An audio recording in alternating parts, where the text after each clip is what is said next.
یہ سورۃ سعد میں آیا ہے کہ جب اس کو میں برابر کر چکوں، سوا سویتہ، اس کو میں خوبصورت بنا چکوں، اس کے نقش و نگار واضح کر چکوں، تو پھر کیا کرنا، میں اپنی روح ڈال دوں، تو پھر اس کو سجدہ کرنا۔ اب خلق سے مراد ہے کسی چیز کا حیولہ جو ہوتا ہے نا، اسٹرکچر ہوتا ہے، ڈھانچہ ہوتا ہے، وہ بنانا۔ اور تسویہ، سویہ، سواؤن برابر کرنا، اعتدال پیدا کرنا، توازن پیدا کرنا۔ جب کہتے ہیں کہ یہ کنسٹرکشن کی فیلڈ میں جب کوئی بلڈنگ تیار ہوتی ہے تو اس کا پہلے اسٹرکچر تیار کیا جاتا ہے، پھر اس کی فنشنگ ہوتی ہے، نقش و نگار ہوتے ہیں، ڈھانچہ تیار ہوتا ہے، پھر آرکیٹیکچر جو ہوتے ہیں وہ اپنا کام کرتے ہیں، اس میں خوبصورتی پیدا کرتے ہیں۔ تو یہ تسویہ یا سویہ، سوا فسوا، نکھار پیدا کرنا، نوک پلک سنوار دینا۔ سورۃ الحشر میں اللہ سبحانہ تعالیٰ کے ناموں کا بہترین گلدستہ ہم پڑھ چکے ہیں، وہاں پر تھا الخالق الباری المصور۔ تو خالق کے دو حصے ہو جاتے ہیں، ہر تخلیق سے پہلے ذہن میں ایک نقشہ بنایا جاتا ہے، جس کو بلو پرنٹ بھی کہا جاتا ہے نا۔ کوئی عمارت بنانے والا ذہن میں ایک نقشہ تیار کرتا ہے، اس کو سورہ المیہ کہتے ہیں۔ اللہ کے پاس سب علم موجود تھا، یعنی اللہ تعالیٰ کو پہلے نقشہ بنانے کی ضرورت نہیں تھی، اللہ کا علم قدیم تھا سورہ المیہ میں۔ تو بالفعل میں وہ موجود نہ تھا، اللہ کے علم میں وہ موجود تھا۔ جیسے میں اور آپ اللہ تعالیٰ کے علم میں موجود تھے، لیکن پیدا کب ہوئے، وہ اس ٹائم پہ ہوئے۔ علامہ اقبال نے فارسی میں کہا ہے کہ اے اللہ، تیرے علم میں سویا ہوا تھا، تو نے اپنی قوت خلاقی کا اظہار کرنے کے لیے مجھے پیدا کیا۔ تو یعنی اب ہمارے فیوچر میں ہماری نسلوں میں کوئی بچے آ رہے ہیں تو وہ بھی اللہ تعالیٰ کے علم میں ہیں، اللہ تعالیٰ اس کی خلاقی کا پھر جب ہوں گے تو اظہار کرے گا۔ تو ذات باری تعالیٰ میں کل مخلوق موجود تھی، پھر اللہ تعالیٰ نے ان کو پیدا کر کے دکھایا۔ اب خلق سے مراد ذہنی خاکہ آپ لے لیں، علامہ اصلاحی صاحب اس کو کہتے ہیں، محسن اصلاحی صاحب کے یہ ذہنی خاکہ ہے۔ کوئی مجسمہ تراش رہا ہو تو اس کی تصویر اس کے ذہن میں موجود ہوتی ہے، وہ سوچتا ہے نا مجھے کس طرح کا مجسمہ بنانا ہے، پھر وہ ایک ڈھانچہ بنتا ہے، پھر سویہ جو ہوتا ہے نقش و نگار ہوتے ہیں۔ تو یہ الخالق الباری المصور کے مفہوم میں آتا ہے، اور یہ اس کی ڈیپتھ میں جائیں تو بڑا فلسفیانہ یہ مضمون ہے۔ پھر تقدیر، ان دو آیات میں جو تین چیزیں میں نے کہا تھا نا، خلقہ، فسوا اور قدرہ۔ تو قدرہ میں تقدیر، قدرہ اندازہ مقرر کرنا۔ ہر چیز جو اللہ نے پیدا کی ہے، سورج کے لیے بھی اللہ تعالیٰ نے قانون مقرر کر دیا ہے، آزادی نہیں ہے، پہاڑ، کائنات، جو بھی چیزیں اللہ نے بنائی، جب اللہ تعالیٰ نے ان کو کہا تھا کہ تم آؤ تو ان کر ہم، تو انہوں نے کہا تھا ہم خوشی خوشی آتے ہیں۔ اور پھر ایک بار تھا کہ اللہ تعالیٰ نے جب اپنی یہ احکامات کی جو امانت تھی ان کے سامنے بھی رکھی تھی، لیکن انہوں نے انکار کر دیا اور انسان نے اس کو لے لیا تھا، اور ان کو پتا تھا کہ اس کے آگے جا کے نا جو احکامات ہیں ان کی ذمہ داریاں بہت ہوں گی، لیکن انسان نے ثواب کو سامنے رکھ کے اس کو فوراً لے لیا، پھر انسان نے اس کا حق ادا نہیں کیا۔ قدر، مقدار، تقدیر، کسی شے کی ویلیو ٹھہرا دینا۔ ہر نوع کی تقدیر ہے، اسی طرح ہر فرد کی تقدیر ہے، یعنی کائنات کی جو چیز اللہ نے بنائی ہے اللہ نے اس کا ایک اندازہ مقرر کر رکھا ہے، تو اسی طرح ہر بندے کی بھی تقدیر ہے۔ ہر انسان کا پیٹرن ہے جو اس کی جینز کے اندر ہے۔ جیسے ہم کوئی پودا لگاتے ہیں نا تو بیج بوتے ہیں، تو اس بیج کے اندر اس پورے درخت کا سمجھ لیں کہ وہ بیج جو ہوتا ہے ایک جینز ہوتی ہے، اس پورا درخت کہ کیسا ہوگا، اس کا پھل کیسا ہوگا، میٹھا ہوگا، ذائقہ کیسا ہوگا، سائز کیا ہوگا، یہ سارا اس بیج کے اندر نا پروگرام کیا ہوتا ہے۔ تو اسی طرح وہ انسان کی جو جینز کے اندر یہ سب کچھ ہوتا ہے کہ اس کی ذہانت، اس کی قوت، اس کی صلاحیتیں، اس کا اندازہ معین ہو چکا ہوتا ہے۔ سورۃ دہر میں اللہ تعالیٰ کہتے ہیں کہ فری چوائس ہے انسان کے پاس نا، اس کی فریڈم ہے، اپنی کھال سے اندر رہے گا یا کھال سے باہر نکلے گا، اما شاکروں و اما کفورا، یعنی شکر گزاری کریں گے تو ہم اپنی کھال کے اندر رہیں گے، اگر ہم ناشکری کریں گے تو اس کا مطلب ہے ہم اس سے باہر نکلنے کی کوشش کر رہے ہیں۔ صلاحیتیں اور استعداد ہر بندے کی مختلف ہوتی ہے، کسی کو 500 تک کی دی جاتی ہے اور اس نے نہ کسی کو 5,000 کی دی جاتی ہیں اور اس نے 500 استعمال کی ہوتی ہیں، اور ایک بندے کو ملی ہی 500 ہیں، تو آپ بتائیں نا یہ دونوں برابر تو نہیں ہو سکتے نا. حساب سوال یعنی یہ قابلیت صلاحیت آپ دیکھتے ہیں نا، کچھ لوگ بہت ایکسٹرا آرڈنری سمارٹ ہوتے ہیں اور کچھ بڑے ہی ڈم ڈل قسم کے ہوتے ہیں. اب ایک بندے کو ملی ہی 50 ہے، ہاں، اور اگر وہ 50 استعمال کرتے ہیں اور دوسرے کو 5,000 ملی اور اس نے 500 استعمال کیے، تو اب ایسا ہے جس نے 50 استعمال کر دی، اس نے تو جو دیا تھا اسے اپنی ساری کوششیں ساری ایبلٹیز سب کچھ اس نے لگا دیا. جس کو 5,000 ملی تھی تو اس نے نہیں لگائی، تو پھر اس کا کیا ہوگا؟ اس سے سوال ہوگا.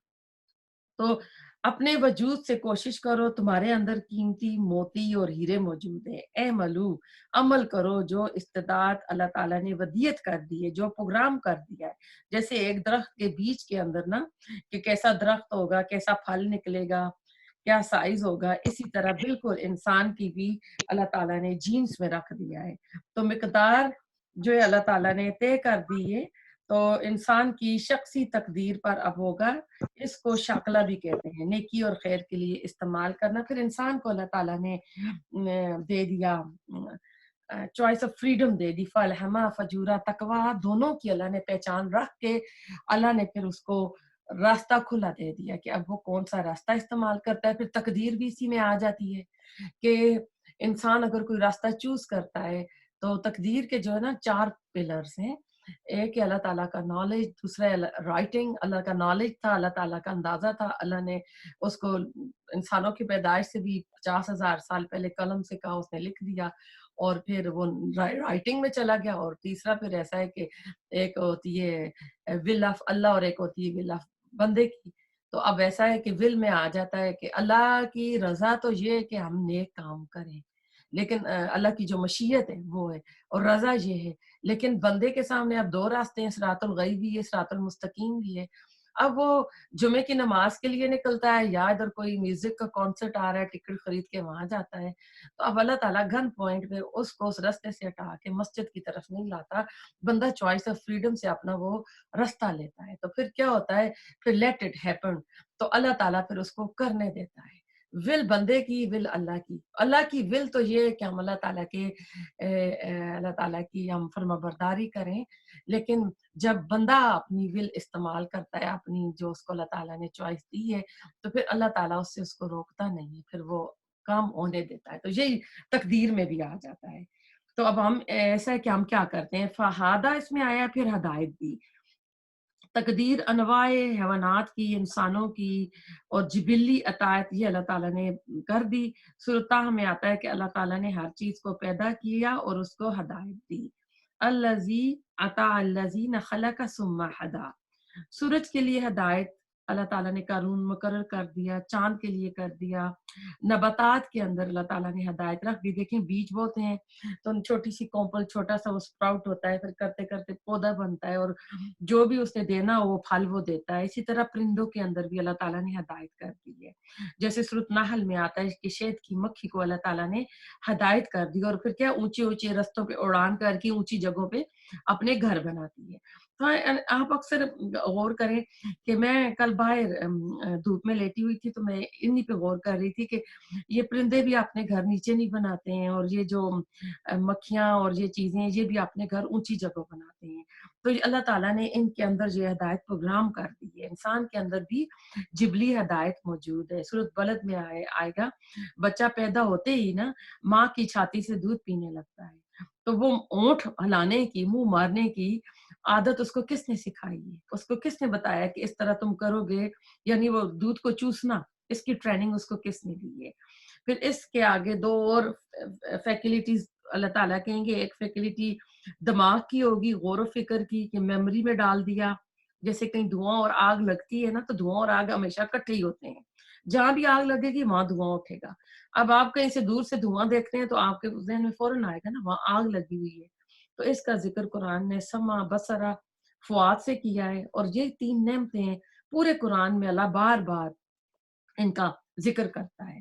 تو یعنی یہ ان کو ڈیٹا ملا ہوا ہے کہ اس میں ہم اپنی میموری میں سٹور کر لیتے ہیں. تیسری فیکلٹی اس میں سورۃ شمس میں آئے گی، فَأَلْهَمَهَا فُجُورَهَا وَتَقْوَاهَا. یعنی اخلاقی حس اللہ نے دی ہے.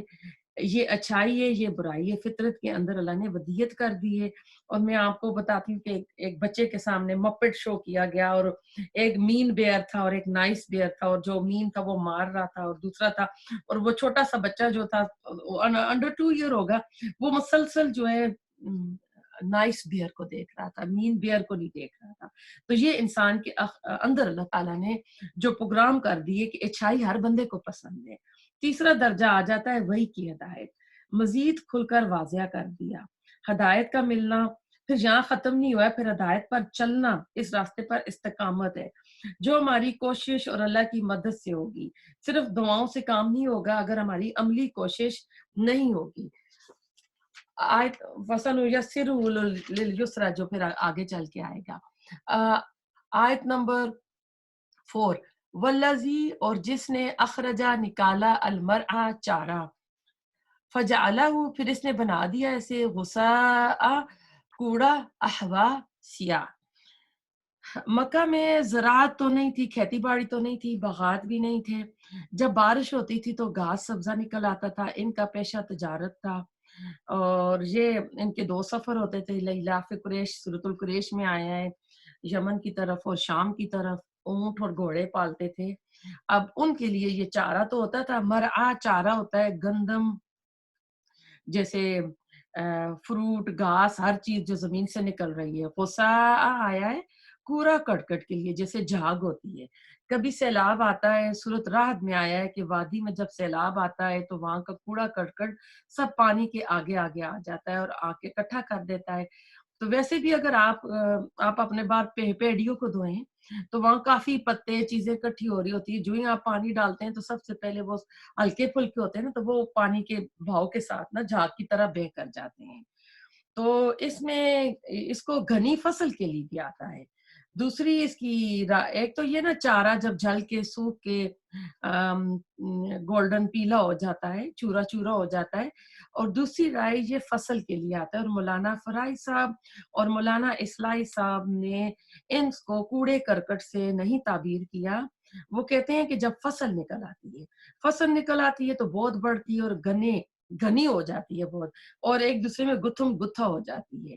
پھر اس میں احوا آیا ہے، رنگ کے اندر سیاہی پیدا ہو جانا۔ جب رنگ بہت گہرا ہو، سیاہی نمایاں ہونے لگتی ہے، احوا کسی رنگ کی شدت کی وجہ سے۔ تو اللہ تعالیٰ سبزہ نکالتا ہے، پھر وہ کوڑا کرکٹ ہو کر ختم ہو جاتا ہے۔ قرآن میں یہ مضمون باصل موت کو سمجھانے کے لیے بہت بار ہوا ہے۔ بچہ پیدا ہوا، لڑکپن آیا، بچپن آیا، جوانی، بڑھاپا، پھر قبر، اور پھر قبر میں جا کے ہڈیاں گل سڑ گئیں، اور پھر اللہ دوبارہ اٹھائے گا۔ اب ایسا ہے کہ امام جو افرائی صاحب ہیں اور امام جو ہیں مولانا اصلاحی صاحب ہیں اور ایک مولانا فرا ہیں، ان کی یہ صحیح رائے ہیں کہ یہاں مضمون موت کے بعد اٹھانے کا نہیں آیا ہے، ادھر فصل کی بہار کی انتہا کے لیے آیا ہے۔ سورۃ الرحمن میں آتا ہے نا، مدہامتان، گہرا سبز رنگ، سیاہی مائل، تو یہاں وہ والا مفہوم آیا ہے، گھنے باغ والا۔ پچھلی صورت میں فما اہل الکافرین مہلہم رویدہ آیا تھا نا، کہ صبر کرے۔ رسول اللہ علیہ وسلم کو حکم دیا تھا کہ کفار کے لیے آپ نا ان کو یعنی ان کو مہلت دے دیں، تو تدریج بتائی گئی تھی۔ تو اللہ کی تخلیق میں تدریج ہے، ہدایت کے درجے ہیں، تقدیر کے درجے ہیں، انواع کی تقدیر پر اور انفرادی تقدیر پر، اور وہی کی بہار آئے گی۔ اس سے مراد وہی کی بہار ہے، وہی کی بہار آئے گی، صبر کریں۔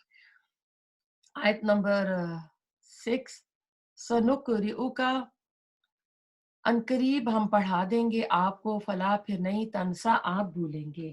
شان نزول اس کے پیچھے آتی ہے کہ جب وہی نازل ہوتی تھی تو آپ جلدی جلدی پڑھا کرتے تھے، اس سے آپ کو روکا گیا۔ سورۃ القیامہ میں بھی آیا، لا تحرک بھی لسانک لتعجل، اور اگلے سبق کے لیے انسان عموماً جلدی جلدی کرتا ہے کہ اگلا بھی ملے گا تو میں جلدی جلدی اس کو یاد کروں۔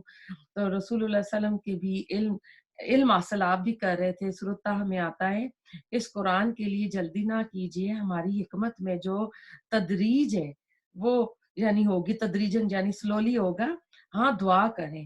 تو ادھر آیا تھا ربی زدنی علم آیا تھا، پھر ہمارے اللہ نے کہا ہمارے ذمہ آپ کے سینے میں اس قرآن کو جمع کرنا، انا علینا جمعو قرآن۔ سورۃ القیامہ میں آیا تھا کہ اے محمد صلی اللہ علیہ وآلہ وسلم آپ مطمئن رہیے، ایسا یعنی ہم آپ کو پڑھائیں گے کہ آپ بھولیں گے نہیں۔ تو اس میں آتا ہے کہ جب وہی نازل کا سلسلہ شروع ہوا نازل ہونا، تو آپ وہی کے الفاظ کو یعنی یاد کرنے میں جلدی جلدی زبان چلاتے تھے، تو ادھر آپ کو اس کی آ، اس جس سے کیا ہوتا تھا کہ جس سے آپ کی توجہ ہٹ جاتی تھی، اللہ تعالیٰ نے اس بات کی ذمہ داری لی اور فرمایا کہ آپ صرف توجہ سے سنا کریں، اور اس کو زبان آپ کی زبان پہ جاری کرنا، آپ کے دل میں محفوظ کرنا ہمارا کام ہے۔ آپ اسے بھولیں گے نہیں۔ ہاں اگر اللہ چاہے تو آپ بھول سکتے ہیں۔ اگلی آیت میں آئے گا الا ماشاء اللہ، اس کو بھی لے لیتے ہیں۔ آیت نمبر 7، الا مگر ما جو شاء اللہ، چاہے اللہ، انہو بے شک وہ یعلم وہ جانتا ہے الجہر ظاہر کو، وما اور اس کو جو یخفا جو چھپا ہے، جو پوشیدہ ہے۔ تو اس میں یعنی اللہ ماشاء اللہ یہ مضمون اب تھوڑا سا بھاری، تھوڑا سا ثقیل ہے کہ کیا امکان تھا کہ آپ بھول گئے تھے کچھ حصہ؟ راجے رائے کہ اللہ کی قدرت کاملہ کے اظہار کے لیے آیا ہے، اور ہر مشیت پر اللہ کی مشیت غالب ہوتی ہے۔ کوئی کچھ چاہ نہیں سکتا جب تک اللہ نہ چاہے، وما یشاءون الا ان یشاء اللہ، تم چاہ ہی نہیں سکتے جب تک اللہ نہ چاہے۔ تو اللہ کی مشیت، اللہ کا اذن ہر چیز پر غالب ہے، اس کے بغیر کوئی چیز وجود میں نہیں آ سکتی۔ اس حقیقت کو واضح کرنے کے لیے لازماً ایسی چیز ہے جو صرف یہاں بیان نہیں کی، جیسا کہ سورۃ ہود کی آیت نمبر 106 108 میں آیا، خالدین فیہا ما دامت السماوات والارض الا ما شاء ربک، کہ وہ رہیں گے وہاں پر ہمیشہ جب تک زمین اور آسمان ہے، اور جب تک تیرا اللہ چاہے۔ تو اہل جہنم جہنم میں رہیں گے جب تک زمین اور آسمان قائم رہیں گے، سوائے اس کے جس کو اللہ چاہے، الا ما شاء ربک۔ تو اس کے بارے میں ابن العربی کہتے ہیں کہ نہیں، کچھ لوگ جو ہیں یہ ان کا صرف ایک عقیدہ ہے، باقی کوئی علماء اس پہ نہیں چلتے ہیں۔ وہ کہتے ہیں کہ نہیں، یہ جہنم بھی ہمیشہ کی نہیں ہے جو خالدون فیہا ہے، اللہ تعالیٰ بعد میں سارے جہنمیوں کو بھی نکال دے گا، لیکن نہیں، کیونکہ قرآن کے اسلوب سے پتہ چلتا ہے وہ وہاں ہمیشہ ہمیشہ رہیں گے۔ تو ایمان والے جو نیک اعمال میں کم ہوں گے وہ بھی جہنم میں جائیں گے، لیکن گناہوں کی سزا بھگت کر نکل آئیں گے۔ ادھر الا ماشاء اللہ اس لیے آیا ہے، جنت اور جہنم والے ہمیشہ ہمیشہ رہیں گے، سوائے جو چاہے تیرا رب، اللہ کی مشیت مطلق ہے۔ تو اس کا مخالف مفہوم لیا جانا ضروری نہیں۔ اس طرح فرمایا کہ اللہ تعالیٰ بنی اسرائیل میں کہ اے نبی، اگر ہم چاہتے ہیں تو جو وہی نازل کی جاتی ہے اس کو ہم آپ سے لے جاتے، لیکن اللہ تعالیٰ نے ایسا نہیں کیا تھا۔ اللہ تعالیٰ کی قدرت کاملہ کے لیے یہ آیا ہے۔ بتایا جا رہا ہے کہ یہ قرآن نہ تو رسول اللہ صلی اللہ علیہ وسلم کی اپنی ایجاد ہے، نہ انہوں نے اپنی ان کی لکھی ہوئی کتاب ہے، اور نہ اپنے سینے پر وہ برقرار رکھنے پر قادر ہیں، اور ہم بھی اگر ہم ہی ان کو ہم نے دیا، اور جب تک ہم چاہیں، یعنی اللہ تعالیٰ کہہ رہے ہیں ہم نے یہ قرآن دیا، جب تک ہم چاہیں وہ اس پر قائم رہیں گے۔ اللہ نے ایسا نہیں کرنا تھا، لیکن اللہ کی مشیت کا یہاں پر اظہار ہوا ہے۔ ایسے سورہ شعراء میں آتا ہے، کیا یہ لوگ کہتے ہیں کہ یہ قرآن محمد صلی اللہ علیہ وسلم نے خود گھڑ لیا ہے جھوٹ سے؟ اے نبی، ہم چاہیں تو آپ کے دل پر مہر کر دیں، وہاں پر بھی ایسا الفاظ ہے، لیکن اللہ تعالیٰ نے مہر نہیں کیا تھا۔ جبریل علیہ السلام رب کے حکم سے نازل کر رہے تھے، رسول اللہ صلی اللہ علیہ وسلم کی چاہت سے نہیں ہو رہا تھا، اور نہ ہی جبریل علیہ السلام کی مرضی سے ہو رہا تھا۔ اب ادھر کوئی اور مفہوم نہیں ہے۔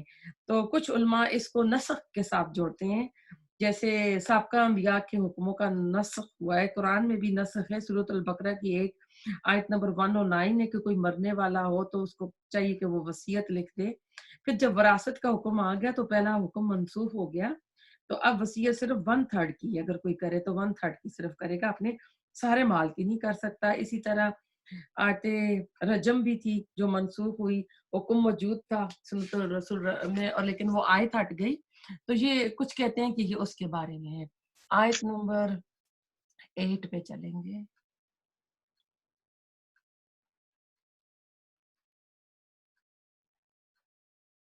اللہ ماشاء اللہ ہوا ہے،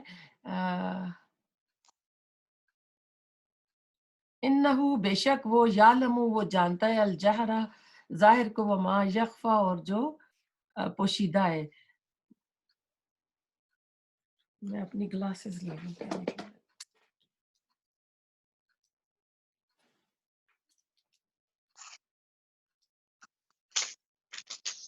جی یہ ساتھ 8 آیت نمبر یہ ہے وَنُيَسِّرُ کا، اور ہم آسانی کر دیں گے آپ کے لیے للجسرا، آسان راستے کی.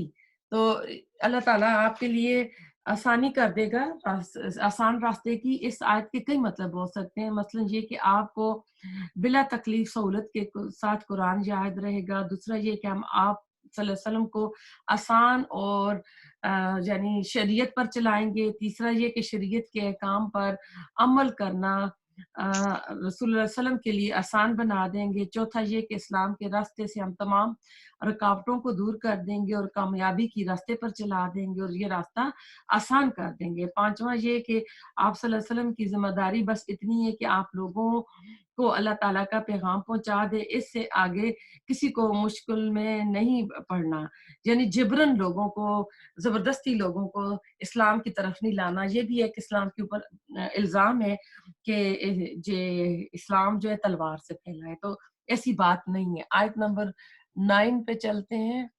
فذکر، پس نصیحت کیجئے، ان اگر نفعاتی فائدہ دے الذکرہ، نصیحت کرنا. تو آپ یعنی لوگوں کو فائدہ پہنچانے کے لیے نصیحت کریں، تو ایسے لوگوں کو بار بار واعظ و نصیحت کرتے لیں جو لوگ واعظ اور نصیحت سے فائدہ لے رہے ہیں. لیکن جو لوگ فائدہ لے رہے ہیں اور جو لوگ الٹا مذاق کرنے لگے ہیں، مخالفت پر اتر آئے ہیں، تو ایسے لوگوں کو واعظ اور نصیحت سے پرہیز کریں، یعنی ان کو نہ کریں. کیونکہ پھر وہ اگر بار بار مذاق کا نشانہ بنا رہے ہیں تو وہاں تبلیغ کرنے کا کوئی فائدہ نہیں ہے. جو نصیحت لے رہا ہے، جو حق کو قبول کر رہا ہے، تو اس کو آپ اور مزید یہ بتاتے جائیں. اور چاہے ایسا ہے کہ واعظ اور نصیحت صرف اس کے لیے کہتے ہیں یہ واعظ اور نصیحت ہے.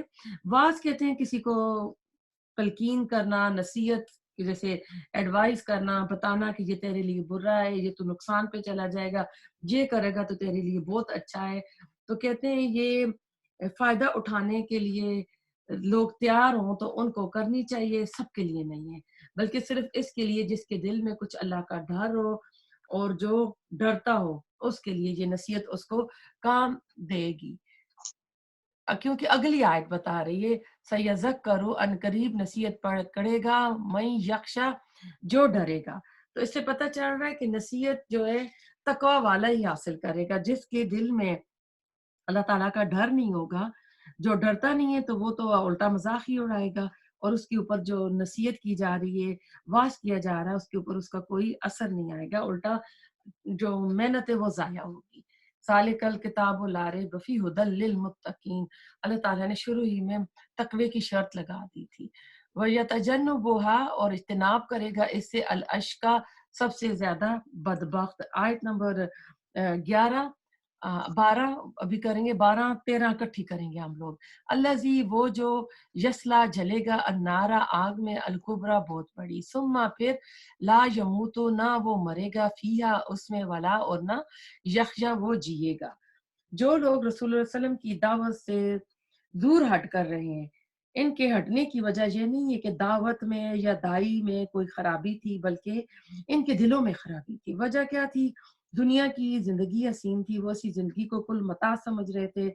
یہ دنیا مومن کے لیے قید خانہ ہے اور کافر کے لیے جو ہے وہ ایک جنت کی طرح ہے کہ اپنی ساری خواہشات پوری کر رہے ہیں.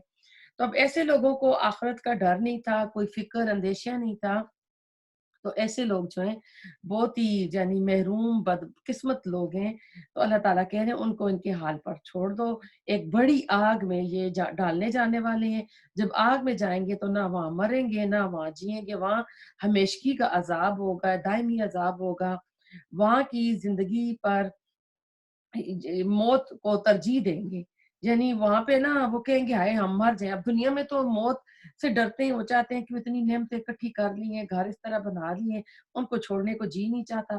لیکن جب وہاں جائیں گے تو کہیں گے ہائے کاش مجھے موت آ جائے، وہاں کے عذاب سے بچنے کے لیے کہیں گے. لیکن وہاں کا عذاب جو ہے دائمی ہے، وہاں سے نکل نہیں سکیں گے. سورۃ نساء میں ہم پڑھ چکے ہیں کہ ان کی کھالیں جل جائیں گی تو ان کو بدلنا ہوا آئے گا کہ ہم ان کی کھالیں بدل دیں گے. اور یعنی اس عذاب کی شدت کو تازہ کرنے کے لیے کہ جب کھال جل جاتی ہے تو کیا ہوتا ہے کہ جلنے کا احساس نہیں رہتا. اسی لیے جب ایکسیڈنٹ ہوتا ہے، جب اتنی ڈگری پہ کھال جل جائے تو پھر ٹانگ سے ادھر سے لے کے سکن لگائی جاتی ہے نا. تو لیکن جہنم میں ایسا نہیں ہوگا، ان کو نہیں، دی جائیں گی، نئی جلدیں دی جائیں گی کہ اب نہ اس مزہ عذاب کا مزہ چکھتے رہو. تو ہم نے ابھی 13 تک کی ہیں، تو اب چلتے ہیں آیت نمبر 14 پہ. قد یقیناً افلح، فلاح پا گیا من وہ جو تزکا پاک ہوا. اس کے ساتھ اگلی آیت بھی لیتے ہیں. فذکرہ، اور اس نے ذکر کیا، اسما نام، ربی ہی اپنے رب کا، فصلہ، پھر اس نے نماز پڑھی.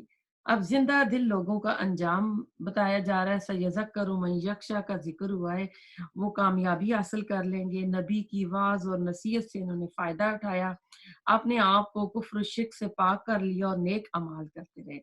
ایسے لوگ دنیا میں بھی کامیاب ہیں اور آخرت میں بھی کامیاب ہیں. اب دنیا کے لیے اللہ تعالیٰ نے یہ اصول ہم کو دیا کہ ہم اپنے آپ کو پاک رکھیں، اپنے زبانوں کو، اپنے خیالات کو، اپنے عقیدے کو، اپنے اعمال کو. ہمارے اعمال میں آج کل رجب کا مہینہ چل رہا ہے، تو ہمارے اعمال میں بدعت نہ ہو، شرک نہ ہو. ہم وہ کام کریں جو ہماری اسلام نے، ہماری شریعت نے دیا ہے، جو نبی صلی اللہ علیہ وسلم نے دیا ہے. ہم کوئی ایسا فالتو کام نہ کریں. یعنی ہم پاک سا چھوٹا سا عمل ہوگا، سنت کے مطابق ہوگا، وہ قبول کیا جائے گا. لیکن ایک کام آپ نے بہت زیادہ، پوری رات آپ نے اتنے نفل پڑھ لیے، لیکن وہ سنت سے ثابت نہیں ہے، تو وہ آگے پہنچیں گے نہیں. بالکل اسی طرح جیسے کوئی ادھر بینک سے نا پاکستان پیسے بھیجتا ہے، تو اکاؤنٹ نمبر میں ایک نمبر کی غلطی آ جائے گی، تو کیا اس کے اکاؤنٹ میں وہ پیسے جائیں گے؟ یہی حساب ہوگا. آپ بڑی بڑی نیکیاں کرتے جائیں، لیکن وہ قرآن اور سنت سے ثابت نہیں ہے، تو یہی سمجھ لیں کہ جیسے آپ پاس ورڈ ڈالتے ہیں نا ای میل میں، تو ایک لفظ غلط ڈال دیتے ہیں تو آپ کی ای میل نہیں کھلتی ہے. تو یہی حساب ہوگا وہاں پہ کہ ایک ذرا سی غلطی سے، وہ ایک کلک سے، ایک پاس ورڈ کی غلطی سے، ایک اکاؤنٹ کے نمبر، غلط نمبر ڈالنے سے وہ چیز اس اکاؤنٹ میں نہیں جائے گی، کہیں اور چلی جائے گی. تو اسی طرح ہمیں اللہ کے پاس نہیں پہنچے گی، وہ اس کا ثواب پھر ہباء منبثا ہوگا، سورۃ واقعہ میں جو اللہ نے کہا ہے. تو اللہ تعالیٰ ہمیں ایسے اعمال کی توفیق دے جو قابل قبول ہوں، جو سنت سے ثابت ہوں. تو اللہ تعالیٰ کو وہ عمل پسند ہے جو تھوڑا ہو، سنت کے مطابق ہو، اور اس پہ دوام ہو. پھر اس میں دین کی، اس میں فصلہ کے آئے، وذکر اسم ربی فصلہ، اور جس نے اپنے رب کا ذکر کیا اور نماز پڑھی. نماز کا ذکر ادھر ایمان باللہ کے اولین مظہر کی حیثیت سے ہوا ہے. نماز کے اوپر ہم بہت زیادہ بات کر چکے ہیں. سورۃ مومنون کی ابتدائیات آئی ہیں نا، قد افلح المومنون، اس میں سورۃ طٰہٰ میں واقعی الصلاۃ لذکری.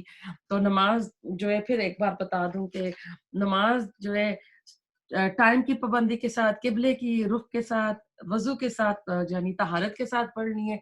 پھر نماز جو ہے یہ وہ چیز ہے جس کا قیامت کے دن سب سے پہلے سوال کیا جائے گا. اور نماز جو ہے بے حیائی سے، برے کاموں سے بچاتی ہے. جب بندہ نماز پڑھے گا تو پھر کیا ہوگا؟ اس کے سارے اعمال ٹھیک ہوتے جائیں گے. ایسی ایک بات یاد آ گئی امام احمد بن حنبل کے بارے میں کہ وہ خانہ کعبہ میں نہیں، سوری یہ بات بعد میں آئے گا، عراق میں کوئی آدمی تھا، وہ ڈاکے ڈالتا تھا، چوریاں کرتا تھا. تو اس کو ایک دن نماز پڑھتے دیکھ لیا، تو اس سے کہا کہ تو اتنے ڈاکے ڈالتا ہے، کرتا ہے، اور یہاں تو نماز پڑھنے آیا ہے. تو وہ ڈاکو چور جو تھا وہ کہنے لگا کہ میں نے اپنے سارے دروازے جو ہے نا بند کر رکھے ہیں، صرف ایک یہ دروازہ میں نے اللہ کی طرف کھول رکھا ہے.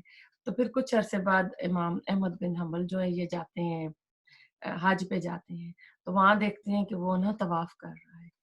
تو پھر انہوں نے کہا کہ دیکھو اس نے ایک دروازہ کھلا چھوڑا تھا نا، تو اللہ تعالیٰ نے اس کو ہدایت دے دی. تو ایسا ہی آج کل کے بچے بھی دین بے دینے ہو جاتے ہیں، لیکن انہوں نے صدقے کے کوئی اس طرح کے دروازے کھلے ہوتے ہیں، ہم بڑے دعائیں کرتے ہیں ان کی ہدایت کے لیے. تو پھر کہتے ہیں کہ چلو اللہ، ہو سکتا ہے کوئی ایک دروازہ کھلا ہے تو اللہ تعالیٰ ان کو بھی ہدایت دے دے. تو یہ ہوتا ہے کہ اپنے سارے دروازے بند نہیں کرنے چاہیے. جیسے ہمارے یہاں بھی ہوتا ہے نا، لوگ کہتے ہیں اپنے واپسی کے دروازے بند نہیں کرنے چاہیے. جس طرح طارق بن زیاد نے کشتیاں جلا دی تھی، یعنی واپسی کا راستہ ہی نہیں چھوڑا تھا کہ ہم نے اسپین کو ہر حالت میں فتح کرنا ہے. تو ہم بھی اپنے جو ہے اللہ تعالیٰ کے ساتھ جو رکھے، اور رکھے 5 نمازیں پڑھیں. اگر ایک پڑھی ایک نہیں پڑھی تو دیوار کی ایک اینٹ نہیں لگی تو دیوار جو ہے کمپلیٹ نہیں ہوگی. آیت نمبر 16، بل تو سیرونا، بلکہ تم ترجیح دیتے ہو الحیاتہ زندگی کو، دنیا دنیا کی. تو اس سے پتہ اگلی بھی لے لیتے ہیں آیت، کیونکہ یہ مضمون ایک ہی ہے. والآخرت، اور آخرت، خیر بہتر ہے، و ابقا، اور زیادہ باقی رہنے والی ہے. اب یہاں آپ کو پتہ چل گیا ہے جو نماز نہیں پڑھتے ہیں تو ان کی پرابلم کیا ہے. ان کا یعنی اس بیماری کی وجہ کیا ہے نا، کہ یہ بیماری کیوں آئی ہوئی ہے، اپنے آپ کو پاک نہیں کر رہے، تزکیہ نہیں کر رہے، نماز نہیں پڑھ رہے، تو بیماری دنیا کی محبت ہے، اور دنیا آخرت کے مقابلے پر کچھ بھی نہیں ہے، متاع الغرور ہے، مردہ بکری، آپ نے میرے سے اکثر وہ حدیث سنی ہوئی ہے، تو دنیا کچھ بھی نہیں ہے، اور آخری چیز جو ہے نا، آخرت جو ہمیشہ رہنے والی، وہ آخرت ہے، وہ ہمیشہ رہیں گی، وہاں سب جوان ہوں گے، کسی کو وہاں کوئی بیماری غم دکھ نہیں ہوگا، جو چاہیں گے وہاں پر ملے گا، لیکن اس کے لیے اس دنیا میں اپنے اوپر کچھ پابندیاں لگانی ہے، نفس کے اوپر لگانی ہے، حرام حلال جائز ناجائز کا خیال رکھنا ہے، تو اس لیے پھر ہوگا۔ اگر ہم نے وہ خیروں و ابقا کو چھوڑ کے ہم نے جو جس کو دنیا کو عاجلہ لانے کہا ہے، اگر ہم نے عاجلہ لے لی، اور یہ تو پھر آپ کو پتا ہے کہ جو 100 سالہ زندگی بھی گزار کے جائے گا تو وہاں وہ کہے گا کہ میں دن کا کوئی حصہ دنیا میں گزار کے آیا ہوں۔ تو میں اور آپ اپنی دن کا کچھ حصہ کے لیے اپنی ہمیشگاہ کی جو زندگی ہے نا، اس کو داؤ پہ نہ لگائیں، ہم اللہ تعالیٰ کے احکامات کے اوپر عمل کریں۔ ہم آخری پارے پہ آ گئے ہیں، آلموسٹ ہم نے پورا قرآن کمپلیٹ کر لیا ہے، اور اب بھی اگر ہمارے اعمال نہیں بدل رہے، ہم صحیح نہیں ہو رہے، تو ہمارے لیے بڑا ہی کہتے ہیں نا وہ کیا کہتے ہوتے ہیں کہ یہ جو لمحہ فکریہ ہے، کہ ہم غور کریں کہ ہم اپنا کس چیز کا نقصان کر رہے ہیں، پھر ہم اپنی عمروں کو بھی دیکھیں، ہم کس ایج میں پہنچ آئے ہیں، تو اس کے باوجود بھی اگر ہم صحیح نہیں ہوتے نا، تو اس میں اللہ تعالیٰ ہماری نا اصلاح کرے، اور ہم جو ہمارا ہمیشگی کا گھر ہے اس کو ہم جو ہے مقدم رکھیں، اس کے لیے کوششیں کریں۔ دنیا آخرت کی کھیتی ہے، آج جو جہاں بوئیں گے نا، کل وہاں جا کر ہم وہ کاٹیں گے۔ انا یقیناً حاضہ یہ لفظ صحف، البتہ صحیفوں میں، الاولا پہلے، صحف صحیفے ابراہیم علیہ السلام کے، و موسیٰ اور موسیٰ علیہ السلام کے۔ اب قرآن کی جو تعلیم ہے، تمام نبیوں کی تعلیم ہے، یہ رسول اللہ صلی اللہ علیہ وسلم جو کچھ تم سے بیان کر رہے ہیں، یہ کوئی نئی چیز نہیں ہے، یہ انوکھی چیز نہیں ہے، تمام اگلے جو پہلے انبیاء اور رسول آ چکے ہیں، یہ انہی کی تعلیم ہے۔ اس لیے اللہ تعالیٰ نے کہا نا کہ یہ لصحف ابراہیم و موسیٰ پچھلے جو صحیفوں میں تھا، تو یعنی نبی صلی اللہ علیہ وسلم جو پیغام دے رہے ہیں، یہ پہلے انبیاء کو بھی ملا تھا، وہاں پر ہر بندے کا اپنا عمل قائم آئے گا، کوئی دوسرا کسی کا بوجھ نہیں اٹھائے گا، لہا ما کسبت و علیکم ما کسبتم۔ تو حضرت موسیٰ علیہ السلام اور بنی اسرائیل کے دوسرے کئی نبیوں کے صحیفے اور اسفار تورات کی شکل میں موجود تھے، اگرچہ ان میں تعریفیں ہو چکی ہیں، یہ بدل چکے ہیں، اصلی حالت میں نہیں ہیں، ان کی حیثیت بھی وہ نہیں ہے، کیونکہ ان کے علماء نے اپنی طرف سے اس میں لکھ کے چیزیں شامل کر دی ہیں۔ تاہم سب میں توحید اور قیامت کی تعلیم جو تھی بہت ہی واضح اور بہت ہی مؤثر انداز میں تھی کہ دلوں پر اثر کرے۔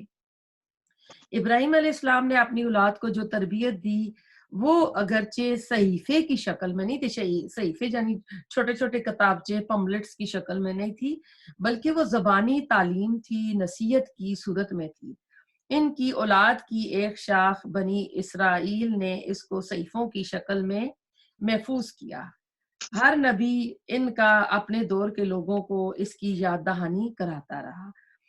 آج بھی وہ ان کے صحیفے جو ہیں ان کے پاس موجود ہیں، اور قرآن میں بھی جا بجا اس کا ذکر ملتا ہے۔ حضرت ابراہیم کی اولاد کی جو دوسری شاخ تھی بنی اسماعیل، ان کے پاس یہ تحریری صحیفے جو تھے نا، وہ محفوظ نہیں رہے۔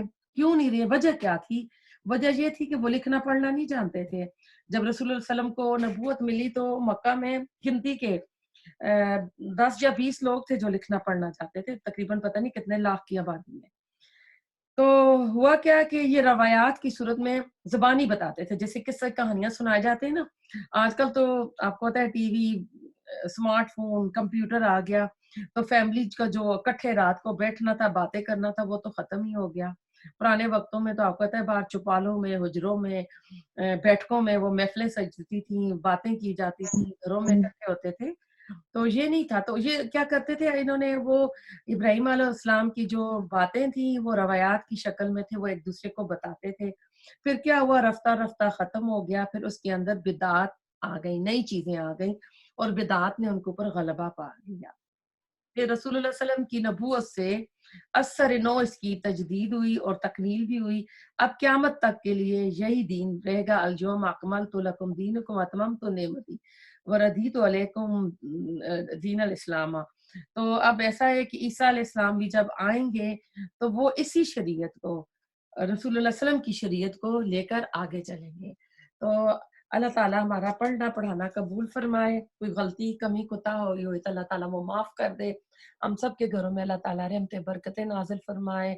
جو ہاسپٹلس میں بیمار ہیں اللہ تعالیٰ انہیں کمپلیٹ ریکوری شفا دے کر گھر لے کر آئے. نرمین، فاطمہ، سمیہ اور جو بھی بیمار ہے جنہوں نے دعا کے لیے کہ اللہ تعالیٰ سب کو شفا عاجلہ کاملہ عطا فرمائے.